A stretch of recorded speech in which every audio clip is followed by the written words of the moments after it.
राज शर्मा साहब, मैं मानता हूं पश्चिम, मेरी बात गौर से सुन लीजिएगा फिर बताइएगा। मैं ऐसा मानता हूं, यही प्रश्न है, यही प्रश्न आप सबसे पूछूंगा। मैं मानता हूं कि पश्चिम बंगाल में एक्स फैक्टर, हर चुनाव का एक एक्स फैक्टर होता है। कोई मनुष्य नहीं, कोई पार्टी नहीं, ना ममता जी, ना शुभेंदु, ना अमित शाह, ना नरेंद्र मोदी, ना सोनिया गांधी, ना राहुल गांधी, ना वामपंथी, कोई, ना फुरफुरा शरीफ, ना कुरकुरा शरीफ, कोई नहीं, क्या हुमायूं कबीर, कोई नहीं। वहां का एक्स फैक्टर है SIR। ममता की सरकार जाएगी तो SIR से जाएगी, और भाजपा की आएगी तो भी SIR से ही आएगी। राज शर्मा जी, मेरी विजडम कहती है SIR से बड़ा कोई एक्स फैक्टर पश्चिम बंगाल में नहीं। चूंकि वहां, मैं एक आंकड़ा और रख दूं, जब तक नया आंकड़ा नहीं आ जाता तब तक अध्ययन के लिए पुराना ही आंकड़ा एकमात्र साधन होता है, ये ध्यान रखिएगा। 50 सीटें 21 में भाजपा की ऐसी थी जो ऑन एन एवरेज 700 वोट से हारी थी पार्टी, सिर्फ 700 वोट से हारी थी औसतन। संजय राणा कह रहे थे कि 50 वोट का भी स्विफ्ट नहीं होती, उनकी बात उन्होंने कही, ठीक है, लेकिन मैं उससे सहमत नहीं। हमने अपने जीवन में जाने कितने स्विंग देखे जिन्होंने तस्वीर पलट दी। 1.5% महिला, पहली बार जब नीतीश बाबू आए थे बिहार में, 1.5% महिला वोट आया नीतीश की पार्टी की तरफ, और नीतीश का राजयोग हो गया। होता है ऐसा। 5,20,000, अगर मैं सही याद कर रहा हूं, अखिलेश यादव को वोट कम मिला, और समाजवादी पार्टी कहां खड़ी होगी, जाके आशीष चतुर्वेदी से पूछिए। यही तो चुनाव है।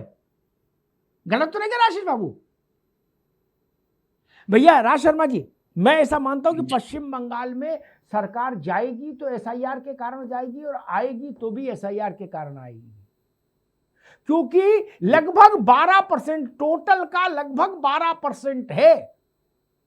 छोटा अमाउंट नहीं है भाई साहब। राज शर्मा जी, नहीं, देखिए, एक बात तो सही है कि बीजेपी ने अपने आप को सरकार में लाने के लिए हेराफेरी करी, जिस तरह भी करी। इन्होंने वोटों को काटा कूटा कि यही जो आप समझा रहे हैं गणित, उससे ज्यादा मैं क्या समझाऊंगा। लेकिन मैं आपको एक चीज बताता हूँ। मैं दो चीजों पे जीता हूँ। मैं जिस जी, कॉलोनी पे रहता हूँ, यहाँ 11 वेस्ट बंगाल के और 11 की 11 एयरफोर्स में है। हाँ, उसमें 2 मुस्लिम है, 9 हिंदू हैं। ठीक है। वो 9 सारे 11 की 11 लोग मुझे वो दीदी की तारीफ करते हैं। अगर एक बार को मैं झूठ इसलिए नहीं मानता उनकी तारीफ करना, क्योंकि वो मेरी पार्टी नहीं है। जी, और यहाँ पे जाए कुछ भी कह दें। और दूसरी बार बताता हूं मैं आपको, जी, जिस कॉलोनी पे रहता हूं, मैं भी गलतफहमी का शिकार था कि यहाँ 90% वोट बीजेपी के हैं। क्योंकि लोग ग्रुप में नहीं बोलते हैं, लेकिन मुझे अलग से व्हाट्सएप करते हैं। जैसे हम लोग बकर बकर कर सकते हैं, हम टहलते हुए भी बकर बकर कर सकते हैं, कुछ लोग चुपचाप सुनते हैं, जाते हैं, वोट दे आते हैं, है ना। यहाँ पे राणा जी कह सकते हैं, मैं कह सकता हूँ, रतन भाई कह सकते हैं, सारे लोग। लेकिन लोगों को पता चल गया, लोग ये आप कहने लगे मेरे से भी, मैं भी टहलता हूं और मैं जमीन पे हूं। मैं जमीन पे जाता हूं, आज भी अपना काम करके आया हूं। तो लोगों का एक जो रिक है कि जो बंगाल की जो महिलाएं हैं, उनको एक कष्ट चल रहा है कि ये ममता दीदी के लिए क्या क्या शब्द यूज कर रहे हैं भैया। देखिए, एक और बात है, अगर आज कोई ब्राह्मण को गाली देगा, आपको भी बुरा लगेगा। वो बात अलग है, आप कहो या ना कहो, मैं कहूं या ना कहूं। मैं बेचारा साधारण आदमी, मेरे ठीक, पास ना ईडी आ पाएगी ना कुछ आएगी, मैं कह दूंगा। तो बंगाल ठीक है में राज भाई, ठीक है। महिलाओं अगर की अगर का अगर बड़ा वो चलता है, अगर यार मैं तो बेचारी दीदी। थोड़ा थोड़ा चीजों को समराइज करते चले, क्योंकि IAS की तैयारी कर जो बच्चे करते हैं, उनको उनके टीचर्स बताते हैं समराइज करते चलो, सब कुछ अस्त व्यस्त रखोगे तो याद नहीं रहेगा। राज भाई की टोटल चीजों की जो मुझे उसमें एक लाइन समझ में आई, वो ये आई कि अगर हम उनकी बात सही माने कि महिला ममता बनर्जी के साथ खड़ी है, अगर राज भाई की बात हम माने, तो फिर ममता बनर्जी की सरकार नहीं जा सकती किसी सूरत में। फिर बहस ही खत्म हो गई। 50% आबादी जिसके साथ खड़ी हो, उसकी सरकार जा ही नहीं सकती। लेकिन लाख टके का सवाल है, क्या महिलाएं उनके साथ खड़ी हैं? उनके ही शासन में महिलाओं को लेके बहुत सारे ऐसे कांड हुए जिन्होंने पूरी दुनिया भर में बंगाल का माथा शर्म से झुका दिया। मैं उन कांडों का उल्लेख नहीं करना चाहता, और उसमें तो उनकी पार्टी के नेता इन्वॉल्व हुए। शाहजहां शेख मुगले आजम हो रहा था, हरम बना रखा था। एक महिला मुख्यमंत्री की सरपरस्ती में ऐसा ऐसा कांड हो। अस्पताल में क्या हुआ था, उस बच्ची की मां चुनाव लड़ रही है, राज भाई तमाशा बना के रख दिया था। इतना बीभत्स कांड और न्याय नहीं मिला। महिला आपके साथ रहे, इसके लिए नीतीश कुमार होना पड़ता है, ध्यान रखिए।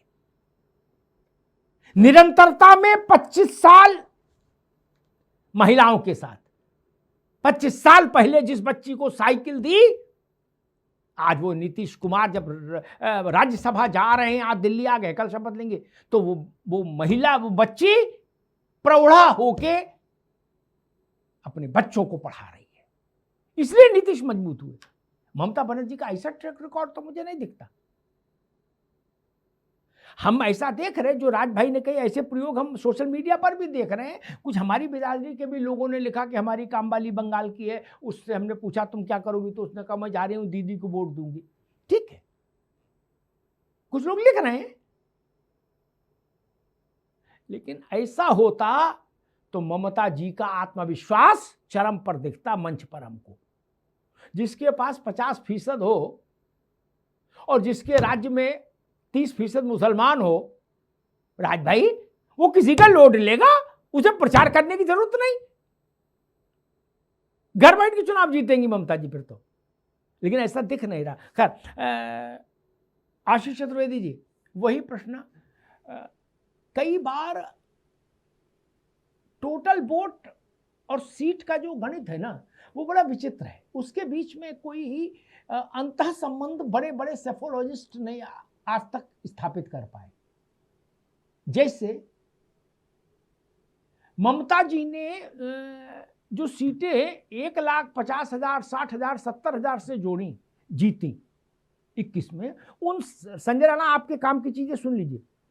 जो जीती उन्होंने ऐसी सीटें जो 50,000, 60,000, 70,000 के मार्जिन से जीती, वो उस मार्जिन ने बल्क में उनका वोट तो बढ़ा दिया at the end of the day आंकड़े में। लेकिन वो उतना वोट नहीं भी मिलता तो भी कोई दिक्कत नहीं थी, अनुपयोगी वोट हो गया वो, उसकी कोई उपयोगिता नहीं, वो डेड स्टॉक हो जाता है व्यापार की भाषा में।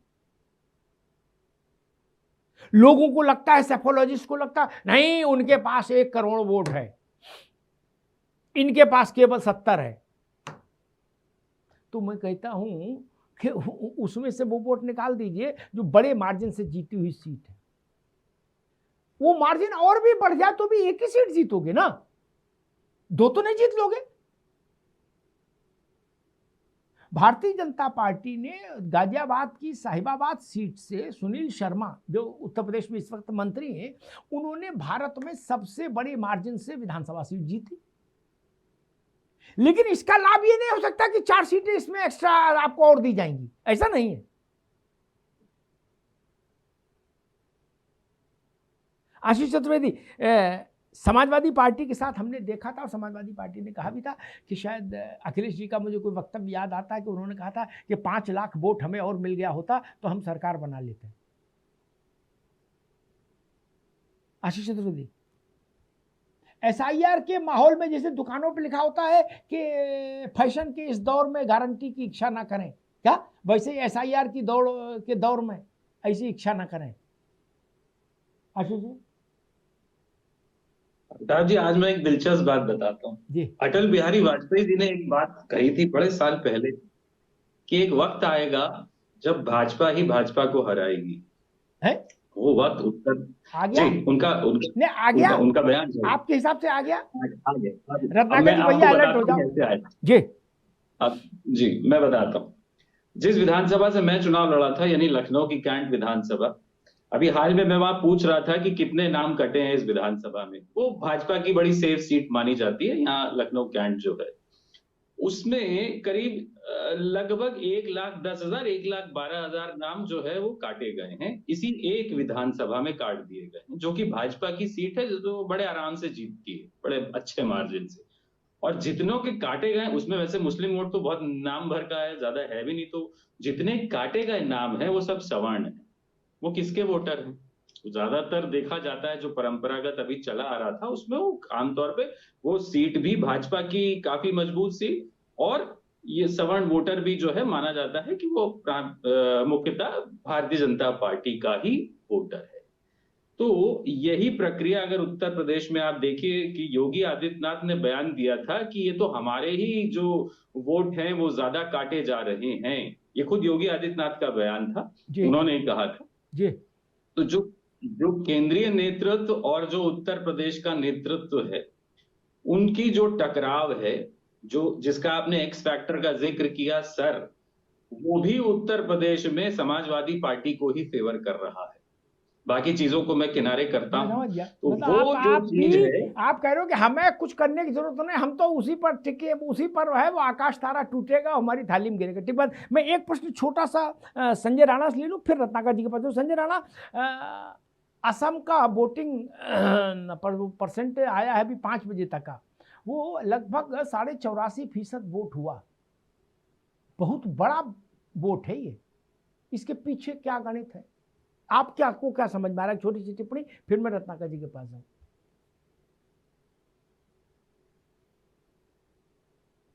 आसाम में इतनी वोटिंग, अपर वोटिंग 5 बजे तक का, लेकिन ऐसा नहीं ये कि 90 के क्रॉस करेगी। सुबह जब हाँ, आंकड़ा ये आएगा तो ये 90 हो क्रॉस सकता है करेगी। 90।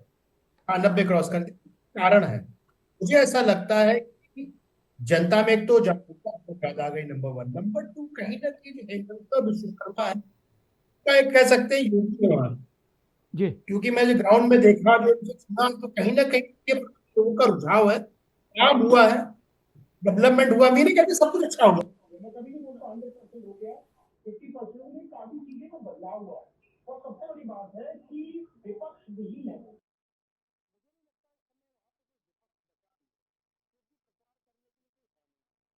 भारतीय जनता पार्टी पर अस्त्र शस्त्र की कमी नहीं है। मोदी है, योगी है, अमित शाह जी है, और हेमंत शर्मा जी है, पूरे लाहौल लश्कर है, तो इतने तीर है कि अगर तीर मारा जाए कैंडिडेट उनको जरा सा जाएंगे, इतने इनके पास लाहौल लश्कर पड़े हुए। कहीं ना कहीं उसका एक परिणाम है कि इतनी ज्यादा बम्पर वोटिंग हुई है, और कहीं ना कहीं वहां के जो लोग हैं उसका रुझान, ठीक है, मैं ठीक है कह सकता हूँ कैसे मैनिपुलेट कर लीजिए, जी। नैरेटिव सेट किया गया है, भारतीय जनता पार्टी के पक्ष में तो है। ठीक, रत्नाकर जी, रत्नाकर जी, इतनी भारत की, असम की जनता एकदम जागृत हो गई, ऐसा तो संभव नहीं।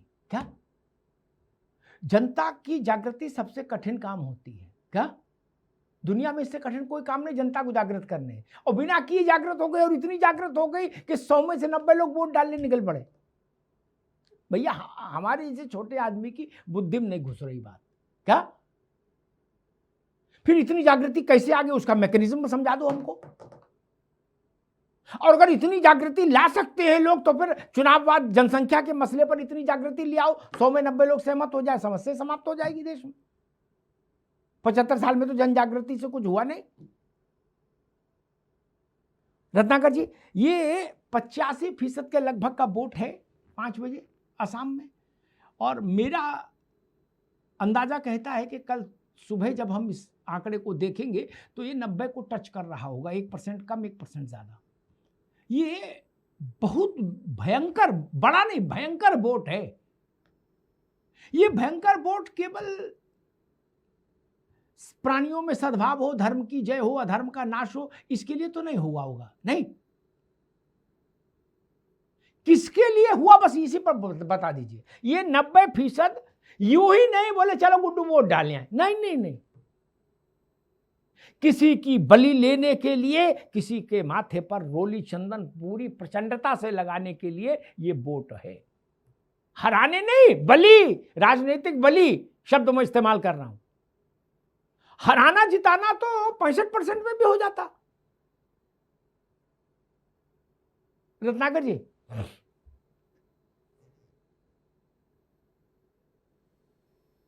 अनम्यूट करिए भैया। अपने सिस्टम को।